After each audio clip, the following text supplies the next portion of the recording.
I'm feared. I'm scared. And he goes, as I get close to the ring, I become like a lion. And he goes, I duck under the I went to say duck under the covers. You wish.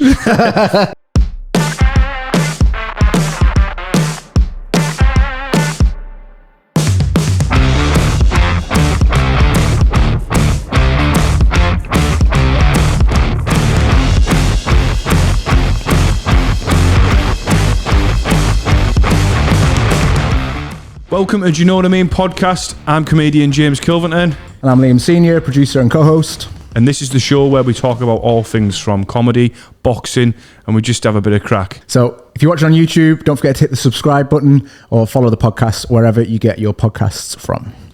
I like your top. Thanks, mate. Where's it from?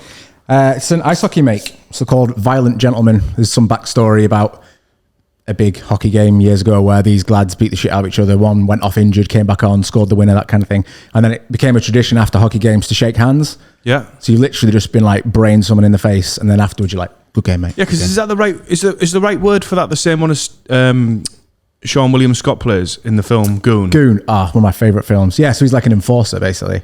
Yeah. Yeah, love that. Is that the right word to use, though? Goon. Yeah, so you would be called a goon. Goon's like what we'd say, like, he's a bit of a goon on the ice, but the official term would be an enforcer because you're there to protect the best player. Like in football terminology, it'd be like someone just playing on the same side of the pitch as Messi.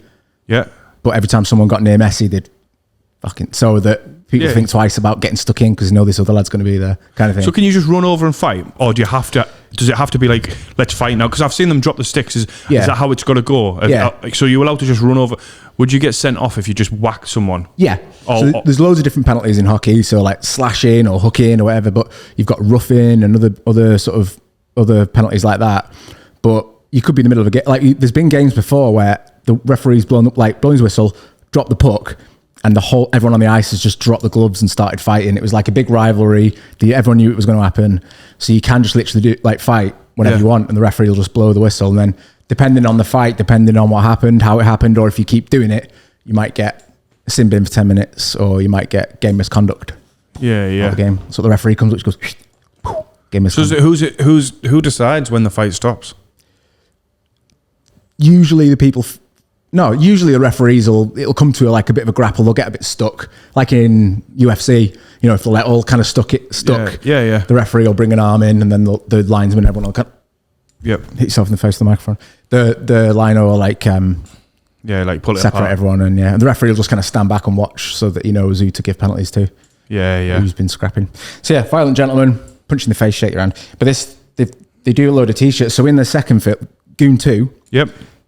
There's people in the crowd with these t-shirts on that say Halifax, which is the team he plays for. So you can get loads of different teams. But they brought this one out after Russia invaded Ukraine. It's just because it's normally like Enforce. It's cool. Vancouver, Enforce. The cool. I love the colours of the Ukraine flag. Yeah. Colours are just nice, aren't they? Yeah. I've got there's a Ukraine flag over there, I think. Yeah, the props. Obviously Usyk the boxer and Lomachenko always come out with the colours on, don't they? Mm-hmm. So it's just like a good colour, isn't it? The colours are like a nice colour. Yeah, it looks good. It's Klitschko Ukrainian. Yep. Both Klitschko's, obviously both of them. Yeah. Just a bit weird if one wasn't. Yeah. One was born on holiday. Dr. Steelhammer. Both doctors as well with PhDs. Are they? Yeah. Both PhDs. Obviously very clever, aren't they? Sure. I think their IQ's insane. Yeah. That must lean really well to boxing though, if you're mentally really clever. Yeah, definitely. Like I say, both Vitali was the strong. Well, both of them were amazing boxers, but Vitali was the one. Emmanuel Stewart described them as Vitali Klitschko was made out of steel. Yeah. Made out of steel, but I think it was steel. I think he described it as Vitali Klitschko was made out of steel because like rock because he was solid, but Vladimir was made out of clay because he was easy to mold. So he said, say you show Vladimir Klitschko a technique on the pads, Vladimir would he'd be apparently just so fast at learning it. Yeah. But you need to show Vitali a bit more. But Vitali wouldn't break so easy. Yeah. Do you get what I mean? He was solid. He fought Lennox Lewis over a life, and he gave Lennox Lewis a life and death fight. Wow. And it was when Lennox was, and he'd come on short notice. It was. Have you never seen the Klitschko documentary? Don't think so. It's brilliant. Yeah, really good. It's good. Talks about I like stuff like that. I like sports. Very clever. Manny Pacquiao's documentary is really good as well. Like that's like such a good documentary when he talks about, like, obviously being from the Philippines. He goes back to his old village. He was like brought up in a hut. Yeah. You know, like in the Philippines, and he used to like go fishing for the food.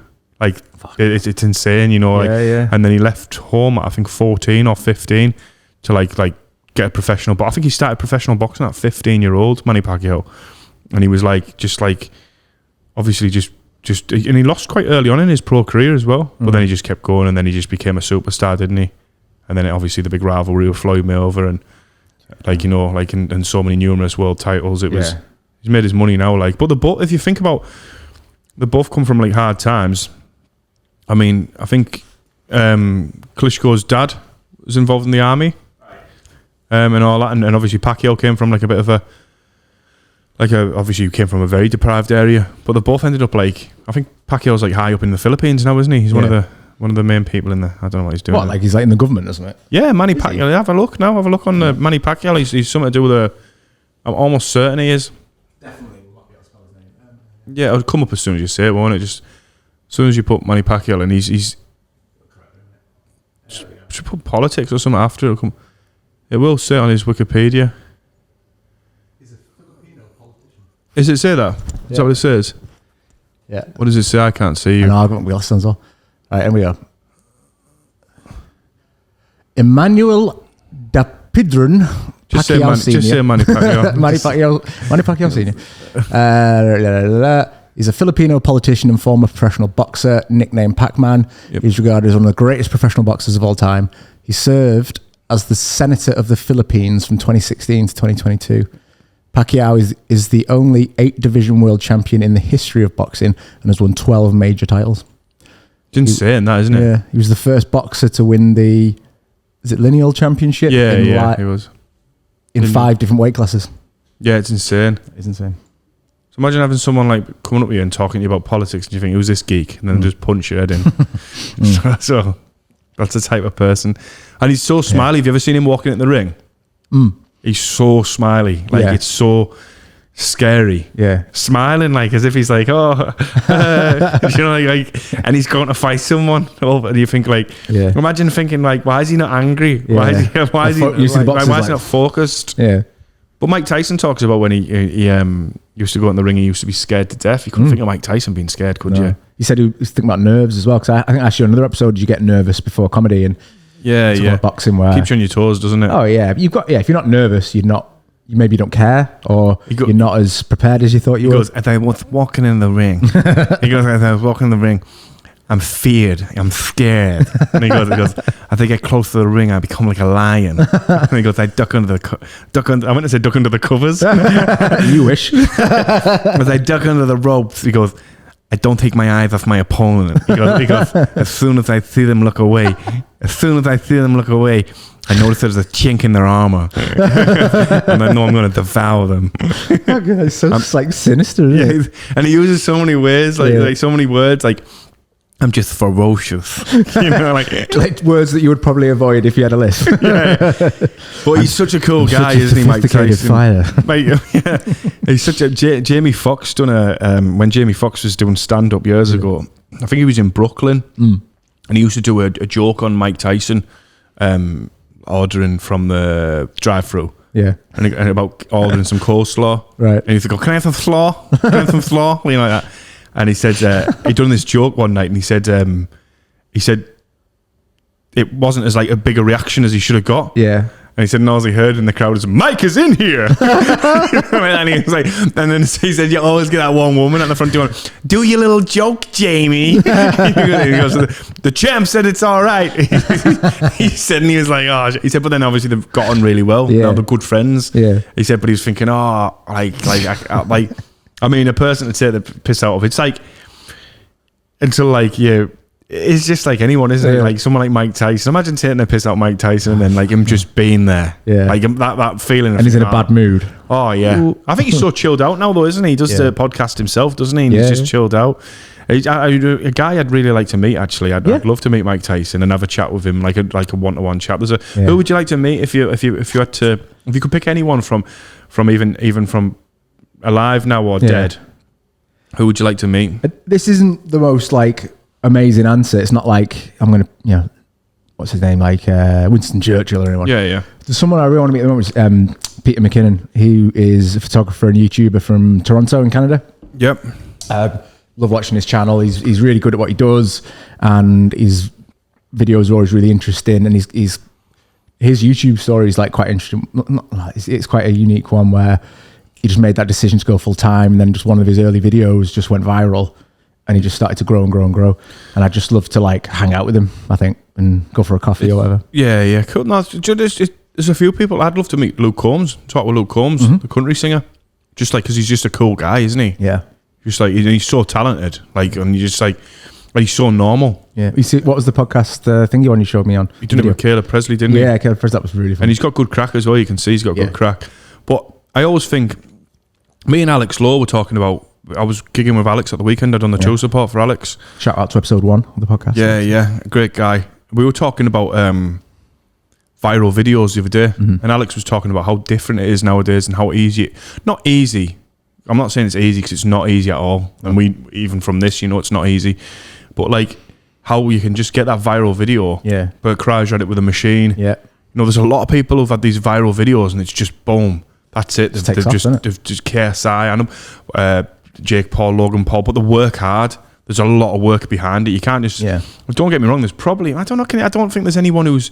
I think if you were lucky, it wouldn't carry on. If you get what I mean. Yeah. I think if you had a viral video and you went massive with it, like if it went, I don't think it would carry on if you didn't jump on the momentum. Yeah. Well, that's it. You got to keep feeding it, I guess, to keep moving. They always say that with YouTube, for example, that you need to post like 100 videos before you learn what you need to be doing. Yeah, of course you do. And it's just, if you do 100 videos, there's a 1 in 100 chance. And there's a proof. There's a proof. Was it? You've also got to be likable because, like, obviously, Big Brother, I'm a Celebrity, like them type of shows, you forget them. Yeah. The people who've been on them, obviously, I'm a Celebrity, maybe it's a bit more well known to celebrities. Yeah. But there's a lot of people who've been on Big Brother over the years, and you're like, oh, they're big for like a year. It's like Love Island. There's always someone coming out of that every year, and they're suddenly like a influencer celeb, and then they kind of tail off for a bit. Then they might it's keeping it up, Daily Mail or something. And so it's hat off to the people who keep it up as well, Yeah, and keep it up with like stuff like that. But yeah, if you've got people that are like they've built on that momentum, then you think about someone like, was it that guy, that Scouser Craig, who won the first ever Big Brother? Yeah, I only remember the Big Brother from years ago when there was a guy called, was it Sandy, who escaped? Oh yeah. Escaped from Big Brother, and it like done fuck all for him. Can't remember his name. Is it Sandy? Was it Sandy type guy? Was it Sandy? I'm sure it was Sandy. How many times did I say Sandy? Oh my God, Sandy Big Brother. I'm sure it was. Was it? Sandy Cumming was a housemate in Big Brother 3. Sandy decided to leave the house on day 19 due to being bored of the house. While the other housemates were watching a football match on day 20, Sandy urinated in a bin and climbed over the wall, escaping the house and walking from the game. Why didn't he just say, I want to leave? Yeah. Make a big song. Well, we won't be talking about it now, I suppose. Yeah, but no one's talking about it. No one's like, oh yeah, Sandy, done so good for you. I wonder what he's doing now. Type his name in. What's Sandy doing now? Sandy Cummins, the guy who escaped from Big Brother season 3. What is he doing now? Is he alive? There he is. Look at him. He looks like Vic Reeves. What does he do though? This looks like a profile from MySpace. Big Brother. It's like, Sandy likes cycling, and he's a woman's personal shopper for a large department store. Yeah, but what does he do now? This must be from ages ago, this one. Does it not say? Have you got nothing on him? Sandy Cummins? His name. Is he still alive? Big Brother, is it even big no more? Well, is it even going? Well, he did the last series like, I want to say 3-4 years ago, 5 years ago maybe. 2018-ish, 2019. It was the last series. And there was a lad who won it. It was a young lad who's grown up watching it. Like, he was obsessed, and he was the last ever winner. Yeah. Guy used to work for his brother was in it as well. In that series. And then it was like, right, that's the end. It's all done, dusted. Everyone's dead emotional. And then I think like ITV have bought it now or something. It's been on channel. It started on Channel 4, went to Channel 5. I'm pretty sure ITV have bought it. I don't watch telly. Just watch streaming stuff now. I was talking to a comic about this before. It was on Live at the Apollo, one of my mates. And I said to him, because he's a really good comic, I said, it's quite... I mean, Live at the Apollo is great to go on Live at the Apollo. Anyone, if you got asked to go on Live at the Apollo, it'd be stupid not to go on it. Yeah. But I said, it must be quite sad for some comics who go on it now, and it's just not like as big as it was like years ago when like all the comics were coming through, because that's the only way we had comedy, wasn't it? Yeah. Well, not the only way, but YouTube was nowhere near as big. Yeah. Now you can type people into YouTube and you get all type of videos. Yeah. Oh yeah. YouTube was a different when it first started. It was just somewhere to host a video you'd done. I know. YouTube. I don't even know. I wonder what the first video I ever watched on YouTube was. Like, I wonder what, like, I remember obviously it coming out. I can't remember when was it? When did YouTube come out? Early noughties, maybe. 2005. Yeah. Mid noughties, then. 2005. We were leaving school, then, weren't we? Yeah, yeah. That was the year we left school, wasn't it? Yeah. So it launched on Valentine's Day in our final school year. 2005. You're probably too busy giving out roses to all of your girlfriends and side chicks in school, weren't you? They were giving it to me. That's it. I'm gonna go for a quick piss. James. We'll have a quick break. I need a piss. Yeah, man. So instead of Valentine's Day, I need a piss. You got excited.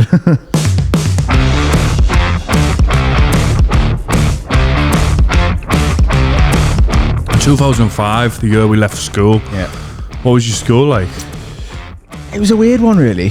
Because my teachers were parents. My parents were teachers. My mum was a teacher. Yeah, she worked. You remember you saying about the school? Yeah. Used to rope you in the office, didn't she? But so they both taught at different schools. They both taught at different schools, and then me and my sister went to another school. It was like we grew up in quite a nice area and stuff, and then the school was like smack bang in the middle of a council estate, and then you had sort of different areas feeding in. So it had a mix of everything, really. So it was rough. Like, I got punched in the face my first day I was there. Why? I don't know. Something I'd probably said. I was probably chewy and wasn't used to people not getting. Yeah.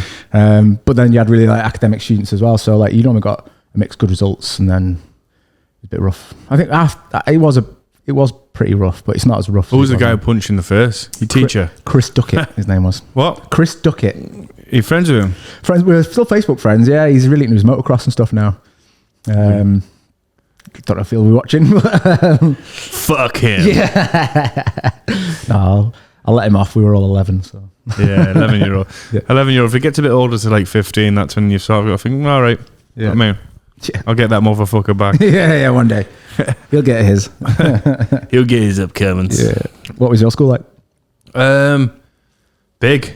It was like obviously it's just a normal school, I suppose, but big. There was a lot of people. I think there's 250, 300 people in our year. Wow. I think per year. I think. That is massive. There was a lot of people in our school. Yeah. Kept in touch with quite a lot. I've kept in touch with quite a lot, but I went straight from school. I went straight into like plastering and stuff. Yeah. Yeah, it's an apprenticeship type thing. And I found it dead strange because all my mates, like who were at school at the time, went to like sixth form, and I was already on site with like guys, big airy ass blokes, you know, were like taking the piss out of me, and and like I was trying to get you to lift a bucket you're inside, all that type of stuff, and joining in with all the crack with them, which it was dead weird because sometimes I'd go and meet some of my old friends, and I felt like they were kids, even though like they were the same age as me. Because it'd be like on a Friday, they'd be like at work, I'd be like, oh, we'll go to the pub. You know, like, and do you want a pint, son? I'd be like, no, I'm 15. no, was it like, but no, I wouldn't anyway. I'd be like with all the lads, even from like 15, 16-year-old, and then like constantly like with like just blokes. So by the time I got to like 17, I think like some of my mates were like in college, like going into uni, and I was already coming out my apprenticeship and driving and stuff, and earning money in work vans and driving about in work vans and like just like, and I went to a college which is locked down not lockdown. One day a week. I remember my gaffer, Craig at the time, saying to me, "Why are they sending you to bloody college?" Like, because I wanted to get my NVQ. Yeah. It was me mum more than anything. My mum was like, "You need an NVQ." If you're doing it, you might as well get something for it. Like, he was like, "It's a load of rubbish." And he was like, and he wasn't being a dick. He was just being straight. He was like, and I had to go on a Thursday. I think I had to go on a Thursday. He was sound, Craig, though. My gaffer was funny. And it used to like put him in the shit, and now I know why, because obviously as a plasterer, he wouldn't have me on a Thursday, even to like carry things and do something. He'd be like, "Fucking hell, so you're at college tomorrow, aren't you?" I'm on so and so and so. And I'd be like, yeah, excited to do it. Yeah. And sometimes every now and again, I used to finish college early in Middlesbrough. I'd get the train back home, and like I'd like be thinking, "Oh yeah, I got half a day." And then every now and again, he'd drive past me in the van and go, "Where the fucking hell are you going, son?" I'm like, "I finished early." Didn't you want to text me and tell me? But he wouldn't bring me into work. Yeah. But he was totally right with what he was saying. Yeah. Because we just wanted you to know he knew. No, because we used to work in people's houses. Yeah. And I've never ever had someone come to my house, right, and asked him to show me the City and Guilds or the MVQ. Have you? No. Have you ever had a workman in your house who's a plumber or something and say to them, "Oh, before you fix that toilet, have you got an MVQ3? Yeah. Do you know what I mean? You just assume they're a plumber, you know? Yeah. And it's right. And I said this to one of the apprentices we had when I was a plasterer. I had an apprentice work with us, and I was like, you don't need you. You can actually pay for them if you've worked long enough on site. You can, and he was. Someone can say he was better than all of us in the end. He was better than all of us. Yeah.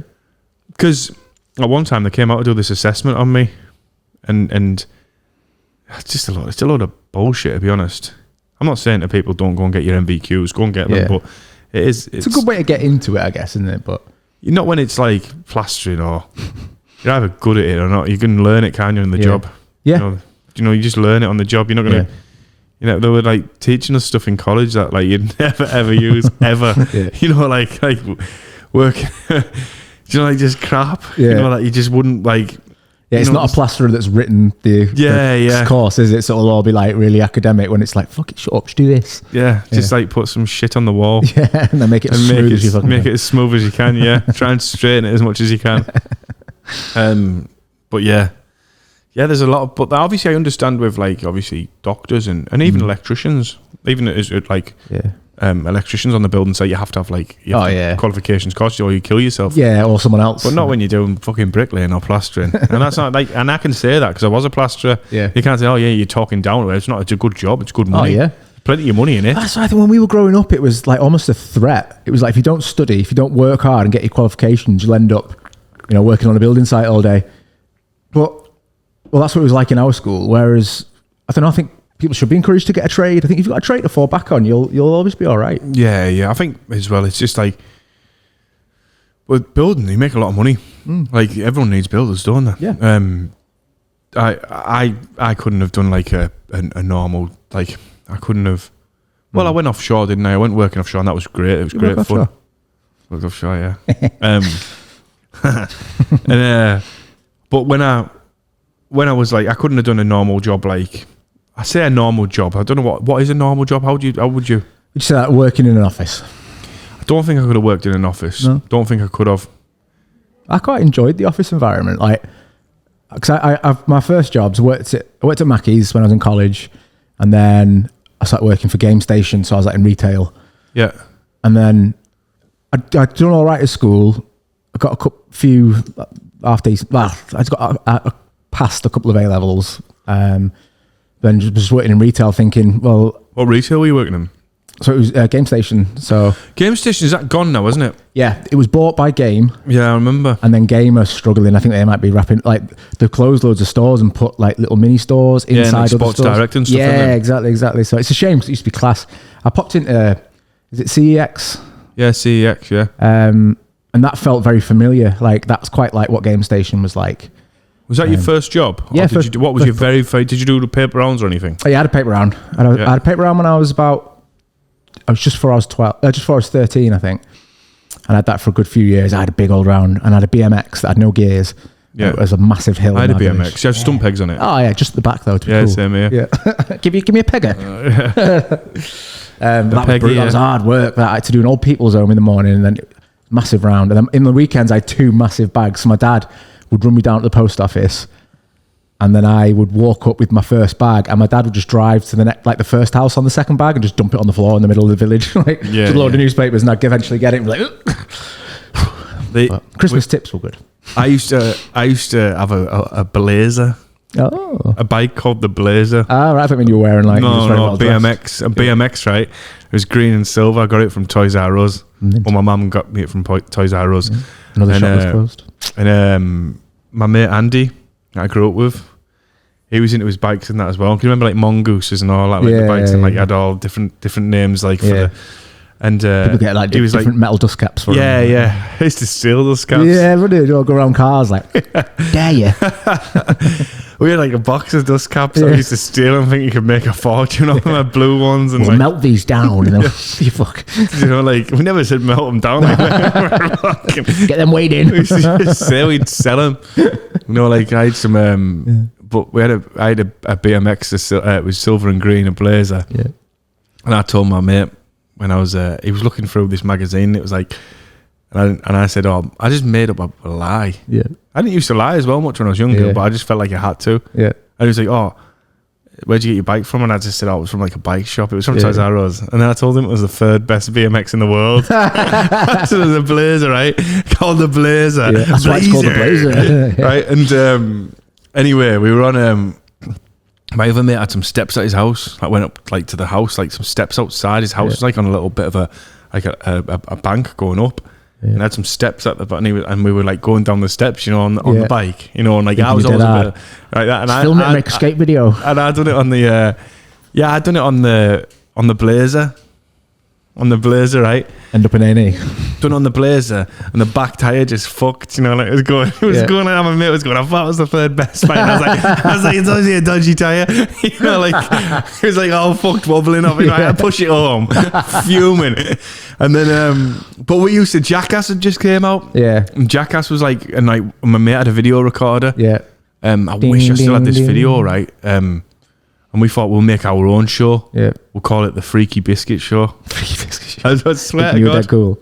We thought, and we put my mate in a suitcase, right? Yeah. At the top of his stairs.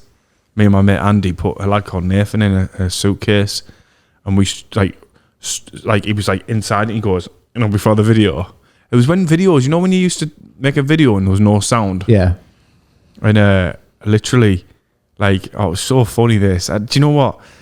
I'll never ever see this video again now, obviously. But we put him in, and he goes like that before it, and we zip him up, and like we were like trying to. He weighed a bit, so we were like trying to push him, you know, at the edge of the. Yeah. And obviously just being stupid. Yeah. And instead of it like going down straight, thinking it would, it fucking flipped on the first step. He just fucking flipped. Could have killed him. Yeah, could have snapped it. It could have killed him. Yeah. Didn't have no padding in it or anything. No. He just fucking rolled. You know, like flipped. Like it was like. And then later on, he went on my mate's roof and took a shit off his roof into a wheelie bin. You know, like just to like, Freaky Biscuit Show. you know, Dirty like, Sanchez. Or I was like, oh, it was a shit house, you know, jump into a little bush. Yeah. You know, like, rad, man. They'd be like, you've done no dares, fuck off. Done a wheelie on the Fuck off, I'm the creator. Yeah. Did you guys used to have those like finger skateboards? They were yeah. Ollieing with them. Yeah. That's why my fingering's so good. From doing all that. Really good dexterity. Yeah. Finger skateboards. They even had finger blades. I didn't have finger blades, but they had like. I used to have a pair of aggressive blades. Yeah. Aggressive. Remember them? Yeah. Solid. Do you know what? My mum and dad got me them for my birthday. Solomon ST1s, right? Solomon, they were decent. £140. Have a look at them now. Solomon ST1s, white ones. Because all my mates started going to the skate park. But we were in such a cool like age group, weren't we? That's them. My mate had a pair of them. Right? It didn't make me skate any better. No. Yeah. Fucking mint blades. Yeah. You said just I look the part. Just wax a curb, wouldn't you? Be like, oh, wax a curb. Don't go on about that. Wax a curb. I made my own wax, right? So it was like soap and candle, right? I called it turd wax because it just went all brown. So it looked like a turd, right? So me and my mate took it. The same lad, Andy. We used to get up with loads of like no good. And there was a bank near our house, and we waxed his curb. And he said to me, if you melt the wax on, it works better for the blades. fucking did, by the way. Yeah. So like, we had a lighter and we were melting the wax like for ages, you know. Yeah. And this whole curb was just fully like, you know, like it just waxed loads. And he said, "Go on then." And he was like ready to like. He was like, "Go on then." So like I went down the bank, you know. And I remember getting him. I was a shit. Like I was good at skating, but I was shit at everything else. Yeah. Like I couldn't do like no tricks or anything. I could like I'd like a fucking idiot, you know, if you see me like, and I could do that with my legs. That's about it. Yeah, crossovers. Yeah, crossovers. And I jumped on I don't know what the grind was called, where it was just like 2 feet on it like that. Yeah. What's it called again? I couldn't remember. But I jumped on it with my 2 feet straight. And just one leg went, and I just flew up in the air and landed on my hip, you know, on the curb. Nearly broke my hip. You know, like he was crying, laughing. He messaged me about it the other day. We still keep in touch. He works for like the trains now. Yeah. And so life goes on. He works for the trains now. Hey, he's still on the rails, isn't he? Hey, yeah, I know, he loves it. Oh, he's a good lad. He's a great lad. But we used to do so many things like on the way home from school, I'd just say, "I'll jump on the stump pegs on the Blazer," you know, I'd be on the back of the Blazer, you know where I was going. Kids are too cool for all that now. Yeah, we had a great life growing up. Like, it was so good. Yeah. Just got out there and experienced it, and yeah, right, you might get up to no good, but it wasn't like anything dodgy, was it? Score pick a partner. Did you used to play that in football? No. Score pick a partner, where like you all play footy, one person in goal, and then like obviously whoever scores, you pick a partner. Right. So it's two. Oh, and then so say there's like 8. Say there's like so 10. every goal you score, your team gets a bit bigger. No. So like say there's 10 of years playing. Yeah. I score, I pick you, pick Liam. So me and you are on a team, we sit out. Yeah. And then someone else scores, they pick the partner. And in the end, your teams are 2. And then you all go up against each other again. Oh, And that's it's cool. next game's like 2 goals. Yeah. Do you know what I mean? Score, pick a partner. That's Call it, mint, you know, I like, like we wouldn't score, pick a partner every day. We won the full thing. You know, like, With the full thing. yeah, the last person's either usually the last team's usually just shit, you Yeah. know, because like the 2 players that no one picked and no one scored. But it's a fair way to pick them. And every now and again they win. Yeah. You know, like how the fuck did they win? You know, like yeah. But then it's whoever's ball it is like, right, I'm going home now. Yeah. And then the ball. Every time you got a football, it used to like the things used to come off them, didn't they? Like the leather off one patch like of it. a Casey. Eventually, you'd just have no leather on the ball, would you? Yeah, just be like dead rough. A mighty ball. You ever play Mitre were the ones? Mitre. Casey's used to call them. Like, I've got a Casey, proper Casey. Yeah, mitre ball. Yeah. Did you ever play Tanas? Yeah. It used to be called. Something like Jesus or something, and I was just stand there with your arms out like that. Is that the one where you put the ball at me? Yeah. Yeah, it was class. You had to pull your pants down and I was. Oh yeah. That was only if you were game, you know, to do that. Yeah, well, we were all gay, so it was Game. I thought you were calling me gay. I was like, yeah, we're all gay. Nothing wrong with it. I am. Nothing wrong with it. Fuck's sake. No, that's be a a game. Game. My accent, isn't it? Yeah. Yeah. It's cracked me up that. None of there's anything wrong with it, just you getting excited about it. Your version. Time to shine. I was watching that Bert Kreisler with Tony Hawk the other day. I've listened to that on Yeah, the way it's to my good, last gig. Yeah. He was talking about Bert Kreischer. He was saying he couldn't ollie. I used to. And when Bert I tried. When Bert Kreischer said about ollieing on the grass, I remember trying it on that as well. Yeah. Yeah, ollieing. You see much of Casey Neistat is a big YouTuber. Yeah. He's got an office in New York and he's always bombing around on they're called boosted boards. Have you ever seen them? No, I've not seen booster balls. They look class. I would love one of these. Are they expensive? Yeah. What is it, like a hoverboard or something? What is it? That's a skateboard. You have a remote in your hand. Yeah. You just press forward and it goes fucking flies. In fact, let me show you a video, Casey. I don't see much BMXs now. BMXs? Yeah, I seriously don't. I don't see kids on BMXs now. Do you? Not many, no. Look at fidget spinners. These fidget spinners. Yeah. So that's his office in New York. This is going to be a comprehensive review of this $1,500 electric skateboard. $1,500. Get a car. This $449 skateboard. Let me just skip it and see and get some bits. I just want to see him go on it. I know, same. He got one that was a suitcase. He had a suitcase that folded into a skateboard and he just kept decking it. Yeah. If you're wondering why we're carrying the juice board, it's because, like, I want to Look at that. first time on 12.5 million subscribers he's got. Yeah, yeah. To a safe, less crowded part of the city. See, it'd be good for me, but then I don't know. I was good on a. Were you good on a skateboard? I was all right on a skateboard. I wonder how I'd be on a skateboard now. I think not as good as you think you'd be. That's how I feel I'd be. I think I could go be down all right. hills and that and control it. Could you?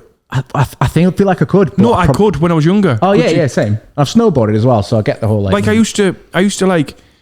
I could go to school on a skateboard. Yeah. And my school's like a mile and a bit away. Yeah. And I could comfortably get there fast. Like if I had a time to get there when I was younger. So if you needed to nip home now and I had a skateboard, do you reckon you could get home? Nah, Would you like- it'd take me fucking ages. Even like, but I was even comfortable as in like there was banks near where I live, like Yeah. a lot of banks, and I used to go down a lot of hills, and I'd be able to get out the way of people quite easy. You know, if like if I could see some. Now I'd shit myself. You know, if Yeah. I seen a car coming towards me, I'd be like, oh, I'm dead. Whereas previously, just like ollie onto the bonnet and flip round it or something. Yeah, yeah. I Grab used to hold of the flip, back. yeah. And, But we used to go to the skate park. there's good one at Preston Park. It's like decent. I No, we wish- used to go to the skate park. It was an indoor one. right, Called Ape Skate in Thornaby right. years ago. You used to get your own, like your ID card. Yeah, It got laminated in that. yeah. So And I you knew had it a was t-shirt official. that said "Bad to the Bone." That my brother made for me actually, because he went on his my older brother when he went to his what's it called? Yeah, work experience. Yeah. He worked in my cousin's t-shirt place, Oh yeah, there you go. and he made me a t-shirt that said "Bad to the Bone." It was like a Nice. skull on it, you know. you And loved I've it. got it on my. On my Ape Skate card. I wish I still had it. I wonder if my mum has still got it. I don't think she will, obviously. But it's laminated and I'm like that on it. You know, like, yeah, look at me. He was a skater boy. But obviously, when I got that, I could do the half pipes. Yeah. Not the big ones. I I was was too chicken. I shit myself. And then there was a guy in our school called... You can bleep the name out. There was a guy, and he was a nice kid. He used to... A very quiet, a bit of a loner, and he used to do a lot of cross country running. Right. And he was like, even if someone's watching it from our school, they'll know who I mean. We used to call him like Forrest Gump. I was always dead nice to him. I Yeah. always was.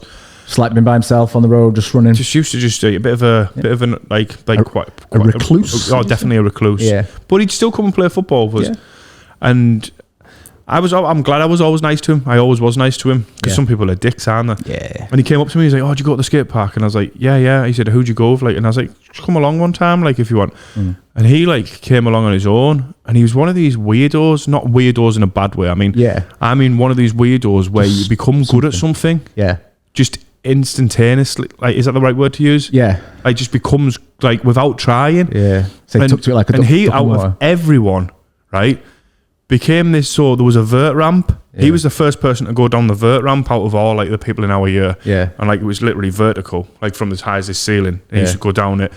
But then he like became like, you know, like just because obviously he must have liked it. Yeah. He used to just start going on his own. You know, like with none of us going and that. Like he'd be like, Yeah. "Oh, I went to the skate park on Saturday. And my dad took me there. His dad had just sit in the cafe nearby, and then he was like became like weirdly like freakish. So like he'd jump like from the vert ramp and be there, and then he used to stand on top of the cafe on the railings on top and jump from the cafe down the you know like you're obviously good at it. And he just stopped because I remember talking to him. I said, "Do you still go?" Because obviously we'd all quit. We all like you go through phases, don't you? Yeah. And I was like, and he was still going.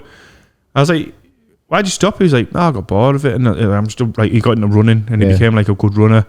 And It's like ADHD again. Maybe he was just like yeah, he was a clever hyper kid. focused, but then something else came along. No, but he was good. He was good, and you know when I think about it now, like it's sad really because when I think of it now, like he's probably doing well. Hope he is doing well. Anyway, he's a lovely kid.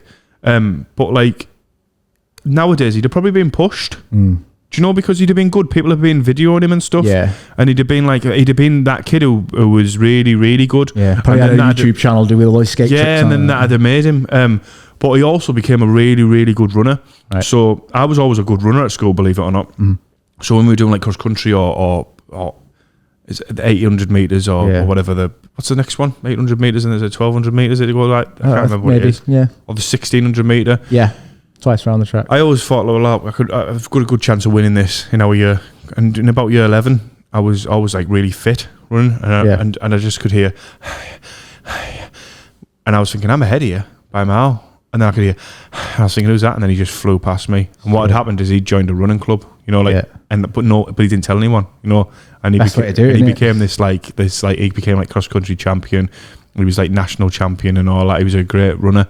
And then when I started boxing all the time, when I was older, he rang me. He got in touch with me on Facebook and he was like, I noticed I've seen you go running. Do you fancy doing a run one time? I was like, yeah, of course. And we were in Yarm. And I said, I'll go running with you. And I thought, this is going to be a hard run, this. Like, he's a proper top athlete. Yeah. And I'm a boxer. And we went running. And he said, do you want to do the Yarm Fun Run route? Which is about 4 mile, I think. Right. I was like, yeah. So we done it. And we were both like talking to each other while we were doing it. But going Keeping at a pace. Going at a fast pace. And I'm thinking, he was like, and then he went, do you want to do it again? And I thought, well, I'm not giving up here. You know, like in my head. Yeah. So I was like, yeah. And I was fit as at the time. So we'd done like done it again. And like it started getting a bit like that, you know, on the end of the run. And we were talking now and again.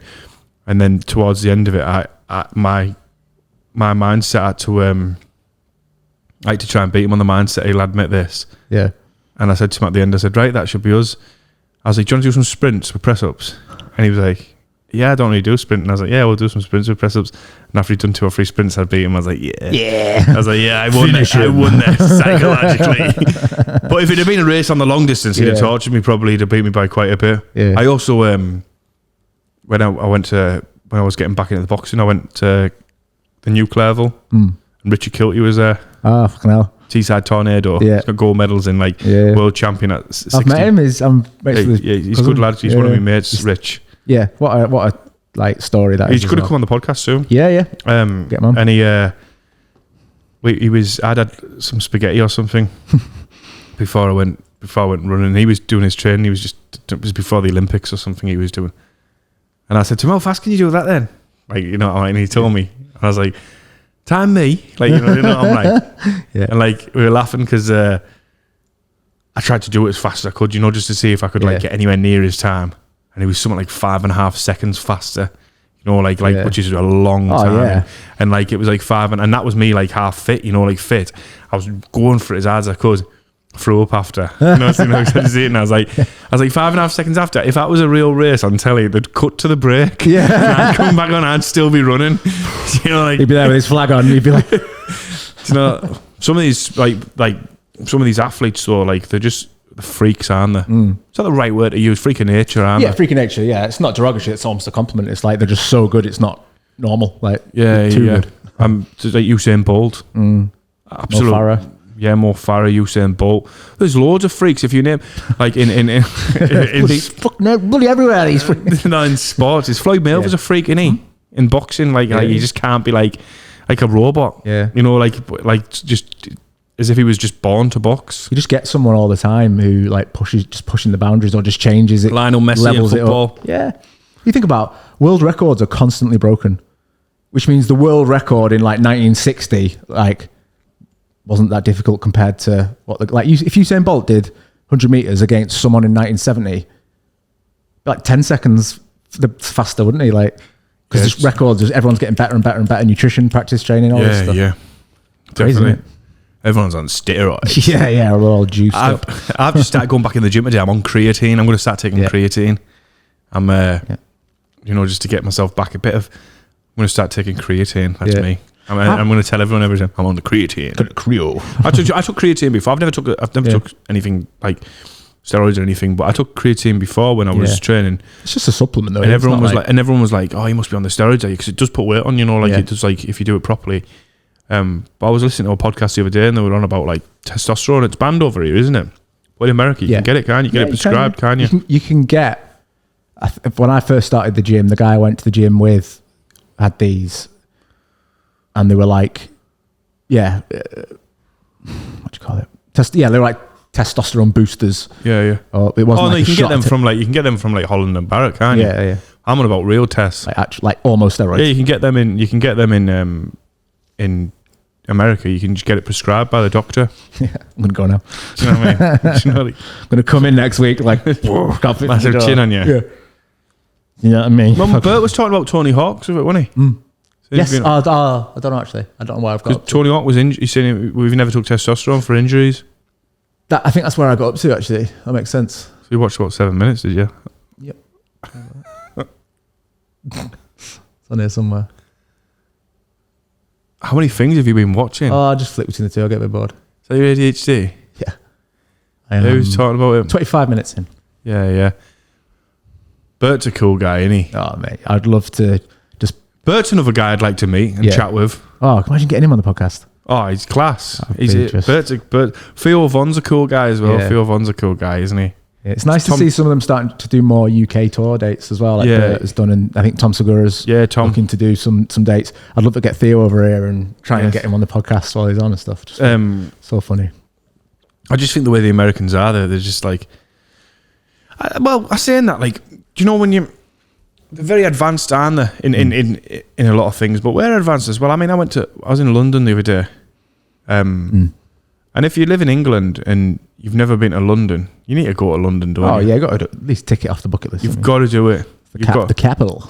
London is really good, and you don't have to spend a fortune. Yeah, You can get a train ticket early on. If you get a train ticket a couple of months before you go, yeah, it's only 2.5 hours on the train. Yeah. and you can get a train ticket for what, £40 return, yeah, something like that. You even get like first class if you book like further enough in advance. It's not much more. Yeah, Just stay in a trying to- travel lodge or something. Yeah, lodge Yeah, to for like travel. 70 quid or something a night or whatever. Or Novelty sort of worn off with me really with London because I used to work in London quite a bit. I used to work for Barclays. yep, My team sort of reported into Canary Wharf. yep, So we'd always have meetings or events and stuff down there. So I'd stay down there for like weeks at a time. And there was one point I used to work for Mayor's Office for Policing and Crime. We used to work for Boris Johnson 2 days a week. yeah. So I'd get the train one Monday and then come back the Tuesday when he was the mayor of London, doing like cyber shit. And was every week I'd be like staying You in a met hotel. Boris? Yeah. Have you? You get that quiet? It's not so much like he wouldn't remember who I am, even though I worked for him. If anyone who's listened to our podcast who hasn't been to the UK, definitely say you've got to try like the Yorkshire Moors, haven't you? Yes. That would be definitely one of them, yeah. You've got to, haven't you? Oh, it's just... Totally different Yeah. again, isn't it? And I'm born in Lancashire, raised in Cheshire. I was in Lancashire at the weekend. Is it? Yeah. No, I was in Lincolnshire. Oh yeah, very handsome. It's a different letter. Oh yeah. Rothenstall, I'd never even knew it existed. Rothenstall. It's Yeah. Rothenstall. It's like spelled, isn't it? Yeah. I've been Yeah. there. What was I saying? Yorkshire Moors. I thought I'd just make I think I'm supposed to hate Yorkshire because I'm born in Lancashire, but I don't. I think I prefer Yorkshire. Like it's just yeah. God's own country. They say, don't they? Was that Northumberland? I can't remember. Anyway, Lakes you're right. District. Yes, beautiful. Bowness. Like I th- Windermere. I think you realise that you're older, or you're getting older, when you start liking and appreciating stuff like that. So one night I was gigging somewhere near the lakes, and on the way back from the Yeah. gig, I just stopped off Yeah. just to look at the lake Yeah. and the view, Take a couple you of know, for a bit, and just took time, nice that. no, just to enjoy it. Yeah. As cringy as that sounds, Yeah. I was just like enjoying No, I- enjoying nature. I was like this, Nothing wrong with that at all. and then I went to the valleys in Wales. I was gigging there as well. Yeah. In the valleys. Yeah, in the valleys. And me and Will went for a walk up there. There's a picture on my Facebook. Oh, I need to find it now because I can't not have it on the Yeah. It wasn't podcast. The mountain in the valleys. Yeah, so the mountain that we used to drive to. So where I lived in Cheshire, it's like not far from Chester. Yeah. On the other side of Chester, you're in North Wales, and there's we used to climb. There's a mountain there you can climb that everyone's so popular. It might even be one of the 3 peaks. What are the 3 peaks? Do you It remember was one of them. them? What are they called again? I should know this. Do my I can't remember. Snowdon. It was Penyfan though. There we went up. All right. It was. It had a big drop. Yeah. I've got a picture of me at the top. I'll show you. So 3 peaks: Ben Nevis, Scarfell Pike, and Snowdon. Snowdon's like it's like just over the border in Wales and not far. So you're in that's like South Wales, like Cardiff way. Yeah. I've done Cardiff a few times, but this was in the actual valleys. We were in the valleys performing to a show over there. And it was class, great crack. Yeah. I'll try and find the picture. Proper Wales. Oh yeah, you know. You watched the Wrexham City? Is it Wrexham City, Wrexham Town? Yeah, with Wrexham FC. Ryan Reynolds and them lot. I'm still trying to find this picture. Sorry. Yeah, so I'm just trying to fill a bit of time while you're Why I'm fucking about. checking emails and. I need to find this picture. You know what I'm like. I won't settle. In pictures, you can search for stuff. I found it. Yeah. So that was like up. All right. Okay. Yeah. Like, Decent view. just got my cock out on it. It's good that, mate. Yeah, I didn't even know until I was listening on the radio the other day about Wrexham that Ryan Reynolds owned it. Yeah. I didn't even know that. Ryan Reynolds and Rob McAnally. I did not even know that. Oh yeah, it was like, I was like, oh, as if it's owned by Deadpool. yeah. So Van you've got Wilder. Disney Plus, We did have it. right? Don't hit them If you ever get it back, they've done like a behind the scenes Wrexham, Ryan Reynolds, them lot, like documentaries, about 10, 11 episodes, I think. It's really good. It's really funny, and you get to watch a bit of behind the Ryan scenes. Reynolds is funny. He's doing a tour. He's doing a stand-up tour. Ryan Reynolds is. Ryan Reynolds is doing it. Put it in. Ryan Reynolds is doing stand-up. He's never done stand-up before. He'll know all the right people to help him. Like, Yeah, of course he will. Almost certainly he's doing stand-up. I think he's doing a UK tour, to be fair. Yeah, O2, the arena, isn't he? Yep. oh, he's a good looking fella as well, isn't he? He's got it all. He'll find that quite comfortable, though, I think. Oh yeah, I think he's very quick-witted, isn't he? So he's Yeah. got a bit of bones to his set. People will want to just listen to his stuff anyway, won't they? Tell stories, talk about Blake Lively and the kids, talk about Deb. Like, yeah, I watched I look forward to watching that. Aren't they? Cool. the guy who plays Leslie Chow in The Hangover. Yeah, What's his name again? Why do you never shut your browsers? That'll give me anxiety. I want to. I keep getting inside him up. There's loads of stuff like, I want to watch that later. Oh, I want to watch that later. Real name. It came up, straight away, and it was at the top of the search bars. What's the real name? Yep. What's his real name? Ken Jeong. That's it. Ken Jeong. Ken Jeong. Yeah. Ken Jeong, yeah. Yeah. Mr. Chow. Mr. Chow. Watch his stand-up. It's on Netflix, isn't it? Or it has been. Yeah, because when he was I've coming through, he was a doctor, wasn't he? In real life. Yeah. A bit like Simon Brodkin. Simon Brodkin was a doctor as well, Lee Nelson, who used to play Lee Nelson. He Yeah. does Simon Brodkin now, doesn't he? Yeah. Obviously, Ken Chang. Is it Ken Chang? How do you say his name? Mr. Chow's name? Ken Chang. How do you say his name? Ken what? Well, I think it's Ken Jeong. Ken Jang. I guess I'll be like Kim Jong. Yeah, I think he'd be like being compared to that. Well, no, but it's, in terms of pronunciation. But he talks about his stand-up, and he said that when Zach Galifianakis, Yeah. why are we picking so many hard names? I know, yeah. Used to come on the scene. He was really good. Apparently, Yeah. Zach Galifianakis was a really, really good stand-up. Yeah. And he said if he was on there before you, you'd be like, fuck. Really? Yeah. But there was a lot of them come through, wasn't there? At the same time, Adam Sandler was a good stand-up as well, wasn't he? He predicted his own future, didn't he? Did he? So he went on stage and he said something about, I was in New York. He does a joke and he talked about a taxi, Yeah. a cab, and he goes, I was in a cab. He goes, it cost me blah blah blah, but I don't have that type of door yet. He goes, I will do one day though. I will do. Yeah. He says, and then he goes, I'll definitely have that type of money one day. And then he carries on doing his set. Yeah. Do you know, he just throws it in. Yeah. As if he's like being, He's and just you can telling tell himself it's his that. man. Yeah, he's like, I will do one day though. Yeah. Now he's absolutely. I mean, Adam Sandler's a lot of my childhood, like Yeah. a lot of my childhood, like things like The Waterboy and like Big Daddy and stuff like that. If you had to say a childhood actor who was one of your favourite actors, who would you say? I probably would say Adam Sandler or maybe Ben Stiller. Like, Jim Carrey, Jim Carrey, yes. A big Ace Ventura fan. Dumb and Dumber. The Mask. Mask. Jim Carrey was class, wasn't he? He still is class. Adam Sandler, $420 million net worth. $420 million net worth. What would you do? I was watching one of the Diary of a CEO episodes that they did with, who was it? Who's the singer? Scottish fella. Lewis Capaldi. Lewis Capaldi. Yeah, he was on it. It was good. He's had quite a troubled sort of journey into it all in terms of like mental health things like that. It's well worth a listen if you haven't. He's got Tourette's, hasn't he? He's got Yes, Tourette's, yeah, hasn't he? quite recently diagnosed, or like in summer. Has he got ADHD and stuff as well? Yeah, he's got a couple of bits. He's funny as him. He is so naturally funny. Yeah. He is so naturally funny. Yeah. Lewis Capaldi. It He helps that could, he's he got could that do guy. stand up. Like, Oh, of course he could. He's talented. yeah, maybe that's what he'll do. What he'll do next. Why was I talking about Lewis Capaldi? What was his name? Because you're talking about money there, 420. Oh yeah, he was saying that he googled his net worth and it said like $10 million or £10 million, and he was like, "Where the fuck is it? Yeah, I'm yeah. skint, man. Like, give me some of this $10 million that I'm worth." I bet he's playing it down a bit. Yeah, He's got to be, hasn't he? He must be worth 10 million now at least, mustn't Oh he? yeah, he quits in. But then So like he advertised his new album. He just took his top off, put some sunglasses on, and was like that on a tube thing. Yeah, He just didn't give a yeah. fuck, does he? It's like I think a lot of people do that. I think that's just like, I think especially if you're inspiring for stuff, you always tend to like, you type someone in, then you go net worth. But I don't think it always gives the right one. Yeah, Because Tom Hardy was worth about $5 million for years. Yeah. And he'd done all them films, and I was like, Tom Hardy is not worth $5 million. Surely not. He probably got paid that for Batman. Yeah, it's like, playing Bane. He's a great actor, Tom Hardy, isn't he? That's one of those go-to impressions that everyone does now, isn't it? Like, you are Dr. the Doctor. It's like, all right, yeah, everyone can do it. Is that Bill Cosby? Yeah. With the raping and the carrying and Oh, Chief Wiggum, innit? What was I going to say? If you look at like your childhood and you had to say actors,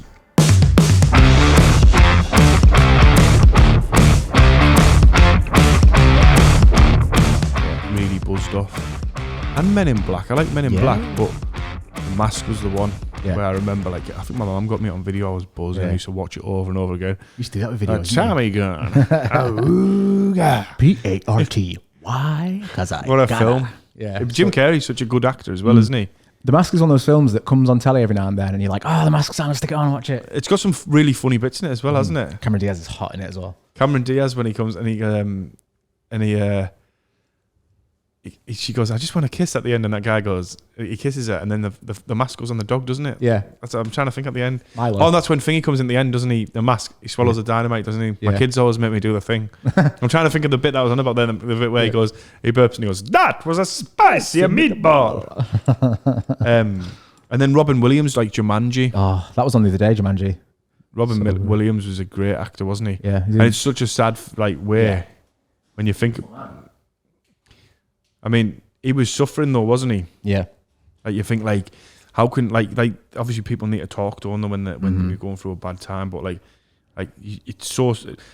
It's a weird one with Robin Williams now, because when you watch his stand up or you watch his programs, his even my missus says this, because he's like Mrs. Doubtfire, like is my girlfriend's favourite film. Yeah. Great And she film. said, but it just makes it so sad, seeing like Robin Williams now, like when you see an interview of him. I seen an interview of him on Jonathan Ross the other day, and he's so natural, Yeah. just so talented, like at being. Just And you wanna think, listen, how can someone like that? But he had was it called? It was like a dementia, wasn't it? Yeah, early onset Alzheimer's. And type he didn't thing, want to. yeah. He didn't want to like. Was it motor neuron? It was. I think it was. Let me just. Because I don't want to say this wrong. His wife said at the time it was. His wife said at the time he was like, because a lot of people have said that it was from like financial problems, drug addiction, major depression, and all that. People speculate, like, don't bother. Like, Yeah, it's horrible, isn't it? Make it up. But his wife said that it was from. It was Lewy body dementia, right. which is Lewy. Because there are lots of different types. I didn't realize. Dementia is a horrible disease. My grandma had it. It's not nice. What like Lewy body. My uncle's got dementia now. Lewy. It's like a body dementia. It's one of the most. So like I think obviously, like you'd end up like being like disabled. Like obviously by the end, Yeah. And he probably didn't want to see people. He didn't want to have people portraying him like that, did he? Yeah. Obviously, like in his mind. But Yeah. Thinking of other people. You think about someone who puts on such a front and making people laugh. There's like everyone wants to listen to them, but then many they're suffering. I think you can sometimes in some films and some things you see. It's like when people have those dead eyes. It's just a bit like. oh, definitely, I had dead eyes for a bit when I was going through a hard time. Yeah. I like you notice like people don't. I say it all the time now. It's the most. It's annoying when you hear it when someone says it to you, but when you are going through a bad time and you're going through a terrible time in your life, there's people who say to you like in Luke Combs' song, "The Lonely One," he's talking about a girl who splits up with a boyfriend, and he says, and one of the words in the song is "the clock on the wall." Yeah. Don't worry, the clock on the wall will make like that. That'll be the cure. Yeah. Basically saying time's a healer, and it is so true. Like if you are going through a bad time, Yeah. 99% of the time, I guarantee you, eventually it will be better. Yeah. But you've just got to persevere. Gotta ride the storm, You've got to yeah. think. You've got to. Weather the storm. Yeah, you've got to. It's like when it's raining, freezing in the rain, and you're thinking, oh, eventually it's sunny. Yeah. You've got to just When it's raining, you're soaking. you can't imagine being warm again, can you? You're just like, you're just in that moment, suffering, shivering, and mental the same as well. When I hit rock bottom, when I hit the worst part in my life, which was not, it was just like where my head was. It was just, wasn't to do with drugs. It wasn't to do with drink. It was just little things going on in my life and wondering if I was doing the right decisions. And it's the weight of the world. It's like, and then it feels like everyone's being negative to you when you're like that, and you get an attitude in the end where you're just like, fuck this. Yeah. I'm not interested anymore. I'm not interested in like listening to someone. You can tell me all the stuff you want, but I'm gonna go with my head. Yeah. And it takes sometimes rock bottom to bring you back up. I mean, I went right to the bottom. A lot of people know about that from following my story. I went to the worst you could probably get to. Yeah. But you come back and now, and I think that same person that I was at that time, if someone had told me that my life would have been this good now, I'd have told them to fuck off. Yeah. I'd have said, talking shit. I'd have said, you're talking shit. Like, because like, you just like, and that's for anyone who's, if there's anyone listening now and anyone who's thinking, oh God, I'm having a really, really crap time or I'm going through a really hard time, like, that is just to say that things will always get better, no matter what. It's good to talk. It's a good link actually as well, because I'm working with BroPro UK at the moment on bringing BroPro from Lincolnshire to Teesside. Yeah. So it'd be great to get you involved with that as well. Oh, definitely, yeah. We're going to book a venue, so I'm trying to get it at the Riverside. I come with a fee, by the way. It's a charity gig. Can you do it? It's good exposure. Hey, fuck them charities. Corinne, we're having exposure fatigue again tonight. But yeah, we're going to get like a kick-off event where people can come. There'll be people, guest speakers. Like, I'll introduce people and sort of compare, I guess, a bit. And then the guys from BroPro will be coming up. I think I'm going to get my mate Lee to come on because he's been talking about his recovery process. It'd be great for you to do a little bit, like maybe tell a few jokes, but then also break into I'll be bringing it into my stand-up. There's a show that I'm trying to write now. It won't be the show that I'm doing in Billingham. I might mention it in Billingham. I might mention stuff that I've never mentioned on stage before to test it out, to see how it goes. But I probably am going to go down that route in my stand-up because I want to show that I can write, because I've been there and I genuinely have been there. Yeah. Like, because there's a lot of people who say, "Oh, yeah, I've been depressed," and that's not taking anything away from anyone. People can feel depression in different ways, they can feel down, and they can feel down. You can also feel down without having depression. Yeah, of course you can. But trust me, when you want to fucking do yourself in, and the only thing you can think about is killing yourself, that will make yourself feel better. Yeah. That is depression. Yeah. When you're thinking like, "Oh yeah, it'll be better if I kill myself. I wonder if I'll kill myself tomorrow." Yeah, because everyone else will be better off if I kill myself. And just get myself out of the way. I'm not a problem anymore. And like obviously. And close friends, family, Corinne helped get me through my daughter. Yeah. My daughter, like, kids, Jude, like, and Corinne and that, like, and then you realise when you hit that low and you think, like, and do you know what helped me get through? It is good to talk about, and it shows you how good it is to talk about. Who helped me get through it a lot without, and he won't even know this. I got to tell him to his face. It was Mike Tyson. Mike Tyson. It was Tyson Fury. It was Tyson Fury. And I got to tell him to his face, and I was buzzing about that. Yeah, I remember saying, actually, what did he say to you? I spoke to him when me and Tyson Fury were in the back room. He was doing a big gig. There was like 2,000 people there, and he was talking about his life. Was it like a corporate type? Yeah, but it was like it's one of the arenas, and he was doing it. It was like sold out. Yeah. And I got to meet him. Someone asked me, said, "Do you want to go and meet Tyson Fury?" So I went down. Of course I do. Yeah. And I know his bodyguard as well, Brendan, because he's been at a few gigs that I've done in Wales and Cardiff, funnily enough. And when I got there, when he was talking to me, he was just talking about boxing to everyone. Yeah. Right, like just in the back room. Mm-hmm. And I was thinking, do I pluck the courage up to say it? Do I pluck the courage up? And then literally we had like a window opportunity of you just knew. And I said, "Oh, Tyson," I just want to say, I said, keep doing what you're doing with the mental health thing. You totally like someone like yourself, world champion. You've got your heavyweight champion of the world. Someone who's like big and strong and like basically the macho man of what all lads want to be. Yeah. I said, come out with what you've came out with. I said, you helped me loads. I said, I went through a terrible time. I said, but I've came through it. I said, and you did help a lot. Because at the time when I did, and he said to me, keep going. Keep going and keep positive. Keep doing the comedy. You know, I love that. Do you know, like, and he was like, he basically gives a hug. Yeah. You know what I mean? Felt like a big bear giving me a hug, you know. Bit too tight, like you know, I'm thinking you talk to Tyson as if when I was speaking to him for them few minutes, you talk to him as if he's older than you. Yeah. And you forget he's the same age. He's the same age as us.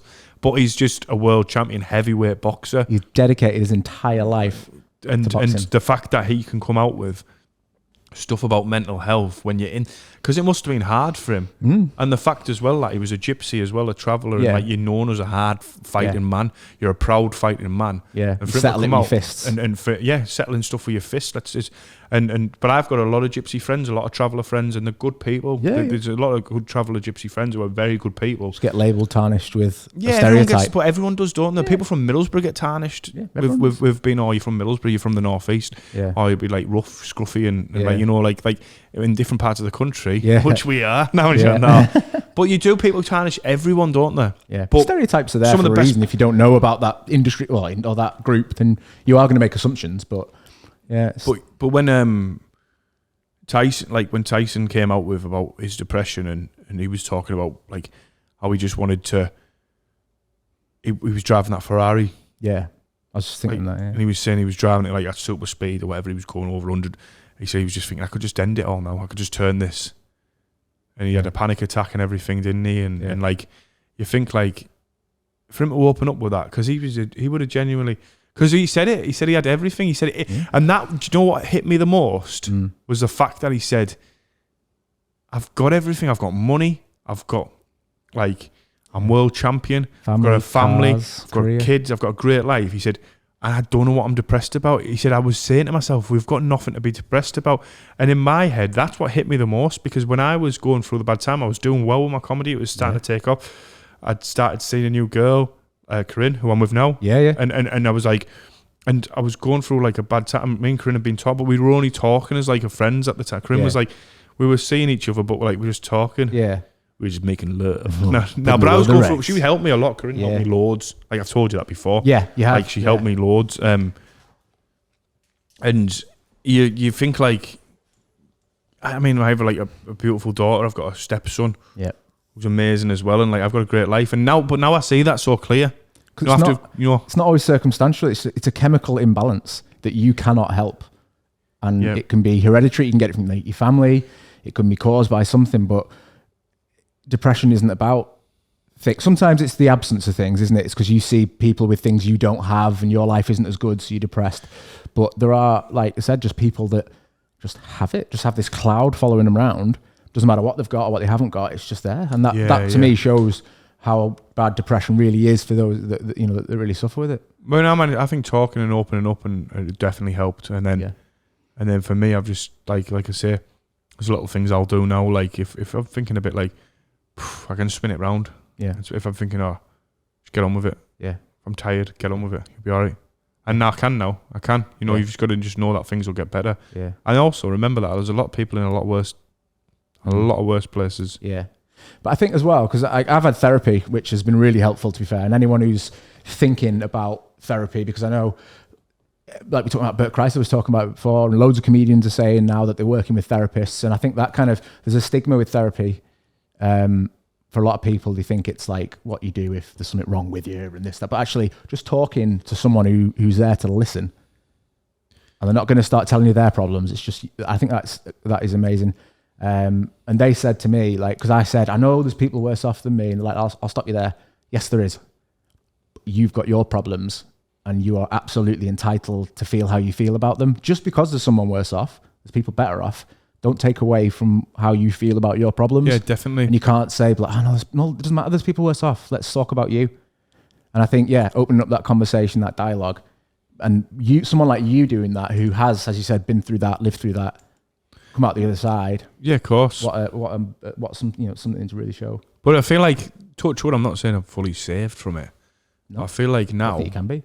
But I feel like now I just touch wood and my life's good and I'm happy, and I think I'm content. Yeah. Is content the right word to use? Like content. And I'm just aiming. I've got targets to aim for in my comedy, and you're ambitious. My career and my family targets, like holidays and places we want to go. Yeah. And like so, like I've seemed to be in a good. I've been in a good place for since that. Obviously. Yeah. I mean, that was a while back now. I can't remember. It was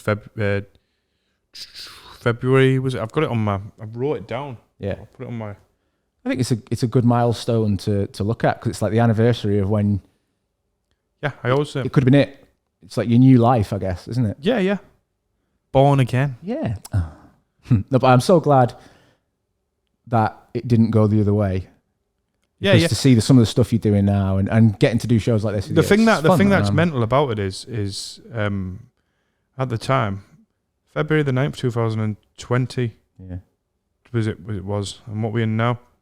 So it's coming up in February. It's coming up next week, next Thursday. Right. When we record on that day, then maybe you want to talk about it a bit more. We'll do like a bit of a mental health definitely. special or something. Yeah, sounds good. Like I said, yeah, if it helps one person listening, great. That's Course, all matters. What's in September, 4th of September 2019, I was sharing Middlesbrough, the UK's suicide capital, about what it was at the time, because it was, and I was sharing that on 4th of September 2019. And then a few months later, 6 months later, And then, but I was going through that. I was masking it, which that is was why. almost a cry for help. But I was like, letting "Look, everyone I'm know, like, reading these types of listen. If things." people need to talk, they can talk to me. I was like, my inbox is always open. Yeah. I was giving it all that bullshit. And actually, you wanted someone else's inbox to help you. Yeah, but and that's why Tyson Fury helped me on that bit, because I still Yeah. felt like with the boxing and all that, I felt like too like I'm too macho. That's not me. Good takeaway something to take away from the episode then is if anyone listening, and me and you, if ever you see someone who shares something on Facebook, wherever it is, about suicide, about mental health, and they say, if anyone needs me, blah, blah, blah, blah, talk to me, we could all commit to messaging them and just double checking that they're okay. Yeah, of course, That's a good 100%. idea. We'll end on that note. I was going to say it's come to a nice conclusion and ended on a nice warm feeling of love and looking after definitely. each other. Come on, lads. Definitely. So if you've liked the episode today, click subscribe. Also, if you're feeling down, speak to someone. Always speak to someone. There's plenty of help out there. We'll put some links at the end. Yeah. Okay, you'll see them. I've been James Kilverton. Hi, I've been Liam Senior. Oh, yeah. Scene.